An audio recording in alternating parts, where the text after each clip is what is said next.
Guys, what is up?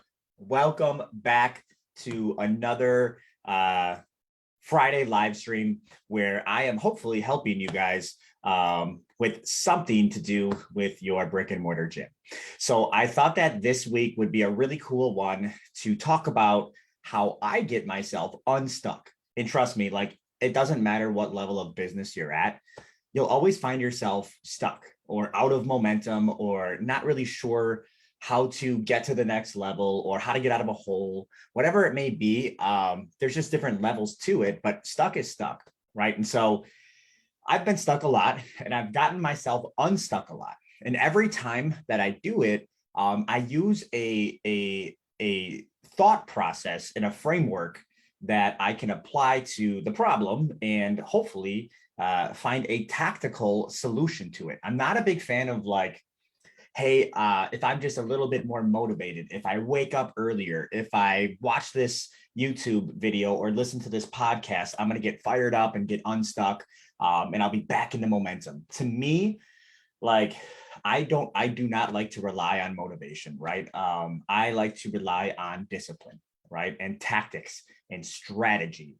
And for me, motivation comes and goes. You know, hopefully I'm motivated more often than not. But even on the times where I'm not motivated, like I still got to get up and get after it, right? And that's where discipline comes in, right? Because I'm disciplined, and that's a skill I can work on, right? I can work on being more disciplined. I can work on making sure that I'm doing everything that I should be doing, right? Without excuses, right? And so it doesn't matter if I'm motivated or not. And that's why I'm not talking about motivation when it applies to getting unstuck. I'm talking about discipline and tactics, right?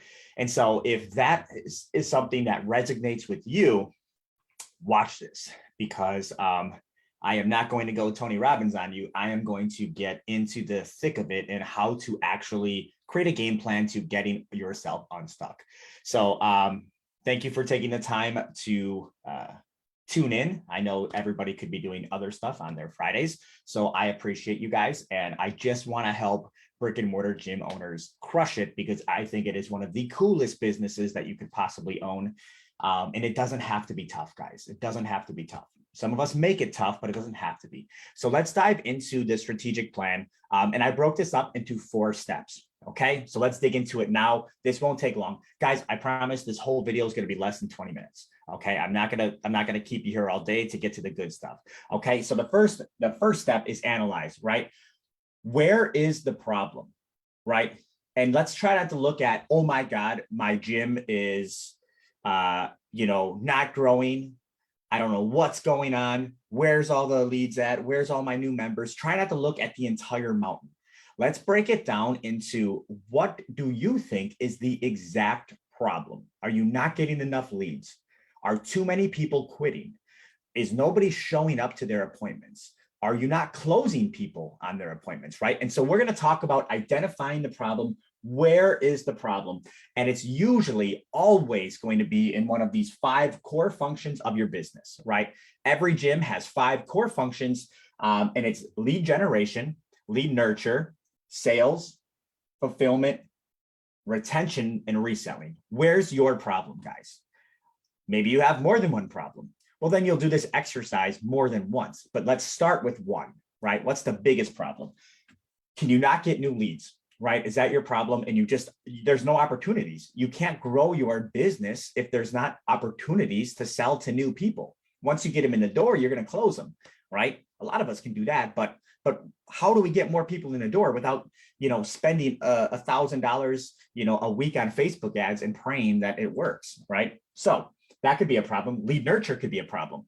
Hey, you're getting plenty of leads, right? Your Facebook ads are running, or your campaign that you just sent out is cranking, but nobody's showing up to their appointment. I don't know what the hell's going on. I'm calling them, I'm texting them, they're confirming, and they're just not showing up. Again, no opportunities to increase your revenue or sell more. That's a problem. Sales.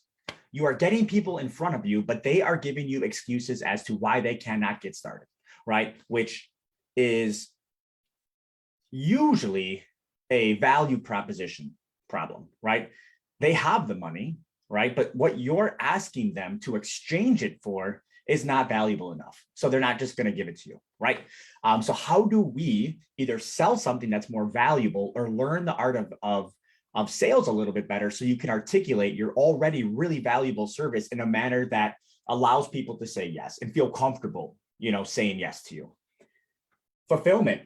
So you're selling people, right? And they're coming in and they are super excited, but then when they start training, right, it's not exactly what they were sold, right? And they're not happy with it, right? And your coaches are showing up late, or your workouts are being thrown together at the last minute or not done well, or the coaches are not going through nutrition or goal setting and weigh-ins and everything that you promised them on the sale. So nutrition fulfillment is not very clean, and people are not happy about it, right? And people are going on freezes and cancels. And it's just, you're having a hard time. You're great at marketing. You're great at sales. You're great at getting them to say yes. But unfortunately, like the food at your restaurant just isn't very good, right? So how do we make that better? It's a problem that happens. And then finally, retention and reselling. Okay. So people are coming in, maybe you're selling them a 6-week challenge or something like that, and they are just not continuing after that initial promo cycle. That's a problem. Should you sell them something different? Should you work on fulfillment? Should you try to bake in some kind of gimmick to convince them to stay? Are you attracting the wrong kinds of people to begin with? You guys know my theories on this if you've been following me for a little bit. But nonetheless, it's a problem, right? And it's a problem that we need to solve because if you are only acquiring customers, for a short amount of time and they're leaving you as soon as they're coming in, that's a complicated business to run. It's kind of a problem. So let's dig in and figure out which one of these is our problem. And like I said, you may have multiple problems, right? But let's just focus on one at a time. Okay. So that is step one, is analyze it. Don't say my business sucks. Let's dig in and get detailed. Okay. Step two, one of my favorite steps, people versus process. Let's get in focus here, right? Are you doing the wrong thing, right? Or is it the wrong person that's doing it? Okay. Is the strategy wrong? Is the process wrong? And that's why it's unsuccessful? Or do you just have the wrong person behind it? And this is a very real question that you need to answer, because what happens if the process is perfect, but the person that you have behind it is just not the right person, right? The sales process is perfect. The offer is perfect, but the sales guy just sucks, right? Or vice versa. You have a stud salesperson. You acquired them. They are great. They build rapport. They're super charismatic and friendly. But what you are selling and the way that you are selling it is just not right. Okay. So we need to identify that before we make some big changes, because it would suck to change a process that's already good. And it would suck to replace a person that's good. Right. So how do we dig into that? Well, let's take a look. If it is the wrong process, you'll probably be dealing with some of these things, right? So the person, the person in the role, whether it's a coach, a salesperson, whoever, they are executing what you're asking them to execute, right? They understand, they have the skills, and they are motivated to do that thing. And your KPIs are being tracked. Most of the time they're being hit, and the business is still not growing. That is indicative of the wrong process, right? Because all of this stuff is going according to plan, and you still have a problem, right? So it's likely that the thing that you are having that person do is the wrong thing, right? It is not effective, right? It may be efficient, right? And they're doing it good, but it's not effective, right? And we always want to strive to do what's effective, not necessarily what's easy to do, right? And so anyways, that could be where the process is wrong. Answer these questions for yourself. Okay. And then the next one, what if it's the wrong person? You may find yourself with one of these problems. The person is executing based on what they think, right? So let's say you have a coach, right? And you tell them, hey, here's how I want you to do nutrition. Here's how I want you to do accountability. Here's how I want you to program your workouts. Here's how I want you to follow up. Here's how I want you to check in. All of these things, it's detailed. You did a great job on really outlining the process, so there's no confusion at all, right?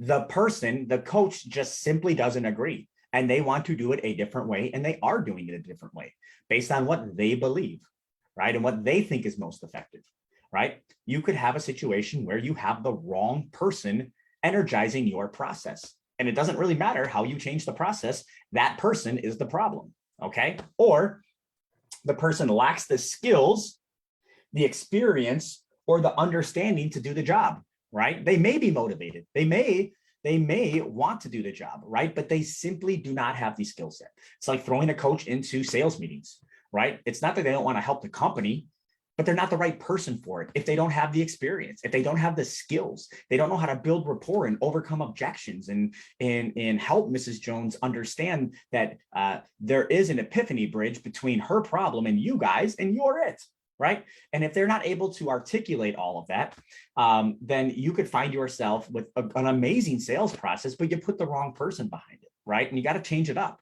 I'm not saying, fire the person, but get them back into coaching, and figure it out. Or the final one, I think it's cut off a little bit. I'll lift it up. The person is not motivated, right? They're not motivated. They lack incentives and KPIs, okay? So the person has the skills, right? They have the understanding. They know what you want them to do, but they're not motivated. And typically, it's because there's not a system in place to motivate them, right? They don't understand what they need to do to win and what they get when they do win, right? Do you track their stats? Do they get KPI bonuses? Do they get in KPIs, key performance indicators? So for like sales, as an example, you could say, look, if you close over 50% of all of your meetings this month, and you get X amount of people to show up to their meetings because you do lead nurture, and you get at least $5,000 cash down from the sales. If you hit those three, I'm going to give you a $500 KPI bonus this month, right? That should motivate somebody, right? Or there's other things, external factors that might motivate them, right? It's your job as the owner to figure out what that is and align their personal incentives with the business's incentives and then track all of it. And that's how you have a motivated team. They may simply just not be motivated. It doesn't mean they have the wrong skills. And so with that one, it could be a series of wrong people if you're not able to motivate your team. Okay, so we are identifying in step 2, is it a people problem or a process problem? Which one is it, guys? Let's move to step 3 once we have that answer. Step 3, strategy. Okay, so we are going to strategically break down what we need to do here. Okay, set the goals, right? Make them realistic and achievable. Create method to track them, KPIs, and roll it out to the team. Those are the 4 steps. Number 1, what is the goal? We are having a lead gen problem. Let's just say as an example. Okay, so, and I wrote annual goal, so we can break it down a little bit. How many new clients do we need to achieve this year? Is it 200, right? And that would break down to roughly 10 per month, a little bit less, or a little bit more, sorry. Yeah, it'd be like 15 per month. Okay. Or let's say you want 100 new clients this month, and that, divide that by 12 months and you're looking at like 8 clients a month, something like that. Okay. And so what is the goal? Right. And I say 4 annual goals because, and you'll see when I get there, but I like to set 4 goals for my gym every year, 4 separate goals every year. Right. And this can work really well when you're getting unstuck. Okay. Let's make them realistic. Don't say we want 400 new members this year if you historically acquired 100 members. Because what does that do to your team? When you get to this final part, roll out to your team. What happens if you say, as the owner, hey guys, we're going to bring on 400 new members this year. Okay. So that breaks down to roughly, 20, 25, 30 per month, something like that. You guys can do the math. 30 new members a month, let's just say. That'd be 360, right? So 33. But you historically only bring on 10. Okay. So the first month, let's say you do really well and you acquire 15, more than normal, 15, right? You're still 18 short. You're already 18 behind your goal, right? If the goal is, 400 a month, and that would be 33 around 33 per month, right? You acquire 15, everybody's excited. And they're like, yes, Normally we only acquire 10. This month we did 15. But based on the goal you set, guys, you're already, after your first month, 18 members behind pace of where you need to be. And guys, that's only going to stack and compound, right? It's only going to get worse. So that's why it's very important to make it realistic and achievable so your team gets in momentum. So let's say you've identified your problem as lead generation and you've identified it as a process, not a person. Okay. So let's just give ourselves an example. The goal may be, then we need to generate 100 leads per month, because that will ultimately get us to our goal of 10 new members each month, right? Okay, so we make it realistic. That's the goal. We want to create a method to track it. So how are we going to track where these leads are coming from? Well, where do we get leads from? Facebook, the website? Do you get them from events, referrals? Do you get leads from running, health fairs? Or do you get leads from, what are the sources that you get leads from, right? And you want to track each one of those so you can realistically achieve that goal. Okay, there's a lot of ways to get leads. You can do a lot of stuff, guys. Most of them are free. Most of them are organic. Then finally, you want to roll this plan out to the team via a mission, right? You don't want to take on this big problem yourself, getting unstuck yourself. Unless you are a one-man show or a very small team, then you may be responsible for the majority of it, but it really depends, okay? And so as an example, when I say roll it out to the team and I say mission, I say create a new mission for the team, right? Say, hey guys, I've been thinking a lot about the direction of the company and where we want to go and what we want to do as a business. And I'd really like to impact as many people as we possibly can, right? So a big part of our mission is doing that, but we can't impact people if people aren't signing up, right? And so how do we get more people to sign up? Well, we're going to create a strategic plan, a tactical plan on how to do that, right? And I want you guys to be involved in the process. I want all of us to be able to accomplish it together so we can reach our mission of servicing 100 brand new clients from our local community this year, right? We get everybody fired up, we get the team ready to go, okay? And so now, once we've done that, we're on to step 4. Final step, guys. Tactics, okay? I'm gonna bring this camera down a little bit so you can see a little bit better. Okay, step 4, tactics, okay? Identify how you're going to reach the goal, who will be responsible, when your target completion is, and what they will get when achieved, okay? So this is an example, and I'll give you one of these. Guys, I use this strategic plan. Can you see it? Yeah. I use this plan every single month, every single week, and I'll show you how to use it too. Okay, so the first thing we do, remember I said, is 4 annual goals, right? Let's just, as an example, $300,000 in revenue, 5% churn, 30 hours a week. That's how much the owner wants to work. And then the team income. So your team members probably have a certain income goal, right? These would be annual goals that you guys want to achieve, right? Now, obviously, if you're getting unstuck from a problem, your problem would be one of these, okay? And so what we do is we break this annual goal down into quarterly goals, okay? So as an example, for 300K revenue, right, a quarterly goal might be, we need to sign up, 25 people, right? So then that brings down to a monthly goal. We need to sign up, 8 people per month, right? So that brings us down to a weekly goal. What are the weekly commitments? How are we going to sign up 8 people per month? And this is where we start saying, optimize our website and search engine optimization. Who owns it? Jake. Follow up with every old lead that didn't buy, right? That's another weekly task. Who owns it? Joey. Okay. Launch a new Facebook ad campaign with new copy and creative and new offer. Who owns it? Joey again. Run a event for all of our members and give it to them for free if they bring a +1, a referral. Who owns that? Justin. Okay, so these are the weekly goals. This is what we want to accomplish this week, or some of those could be monthly goals, right? And now we have a tactical solution on how we are going to get more people in, and when is it due by, right? Who owns it and when is it due by? Let's go down to the next one, 5% churn. Okay, so what's the quarterly goal? Well, we want to get from 9% to 7%, right? So how are we going to do that? What's the monthly goal? Well, we're going to send out new an event calendar where members can sign up for it and they get more value, or we assign a coach to everybody that helps them check in, or we create a new Facebook group where it seems much more like a community, or we do some of these things that have to do with churn. Again, you list down who owns them. And guys, you meet every single week, right? All of this stuff stays the same. All that changes is the weekly goals. Every week that you meet, you just update the weekly goals and who owns it, right? So you could have a bunch of these, print them off, right? And you fill out the annual goals, the quarterly goals, the monthly goals, leave the weekly commitments blank, and just make 4 copies. Make 4 copies and label one of them week 1, week 2, week 3, week 4. Pretty simple.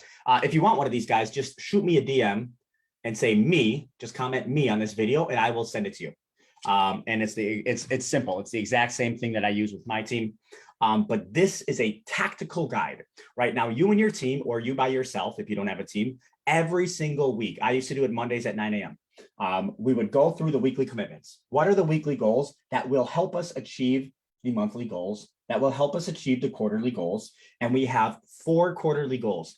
If we can hit our 4 quarterly goals, right? So as an example, 5% churn, it might be getting from 10 to 8%, then from 8 to 6%, then from 6% to 5%, and to hold steady the last quarter at 5%, right? Or getting the owner to work 30 hours a week. Well, that means we got to start hiring and delegating things, right? Or at least delegating things. What does that look like? Who's responsible for doing what, right? And we break this all the way down to weekly goals. You will be able to tactically achieve it without looking up at the top of the mountain and being like, oh my God, how am I going to do this? Guys, 1 week at a time. We're going to do it 1 week at a time, and just be disciplined. If you write your name down here and you're the owner of it, you have to do it, right? Just do it. Okay. And then set a new goal for next week, and every now and then you may have to pass a monthly goal on to the next quarter if you didn't get it done, or you might get it done really quick. But if you're actually doing these things, and this is a big part of how I help gym owners, is to identify these things and give them a tactical and actionable plan to make it actually happen, you will get unstuck. You will get back into momentum because you are fixing problems. You are plugging holes in the boat, right? By doing this. So it's the actual work itself that you should focus on, not necessarily the goals. If you just focus on the work, these things will fall into place, right? They always do. And so anyways, guys, this is my 4-step process. I meet with my team every single week. I used to. Now I'm not. We made a goal of getting me out of that, and we accomplished it, right? But my team does this every single week, so they know exactly what's happening, who's responsible for what, and why they're doing it. There's no black ops going on. Black ops means like somebody on your team is doing something that's not on the strategic plan. No. You only do what's on the strategic plan. If you want to do something else, then the next team meeting you guys have on that weekly basis, discuss if we should put it on the strategic plan. And if the answer is yes, because it's a priority, then it gets put on there. If the answer is no, it's not more important than any of these things we already have on here, then don't put it on there and don't do it. And that's how you prioritize. And that's how you don't get distracted. And that's how you don't say like, I'm going to go do corporate wellness and meet with people in their houses to make more money. Is that strategically more important than what you guys already have established? Maybe it is, but you don't just start doing it. You bring it up with the rest of the team, or you at least look at this and make the decision then. So anyways, guys, I hope you enjoyed this. I hope that this was something that you found valuable to get unstuck and to get out of the hole. And if you have a problem with lead gen, lead nurture, sales, fulfillment, retention, guys, I teach all of this stuff. Just reach out to me. Let me know how I can help. So appreciate you guys. Thank you for taking the time on a Friday. And I will see you guys next Friday with some more cool brick and mortar gym stuff. Until then, I'm out of here.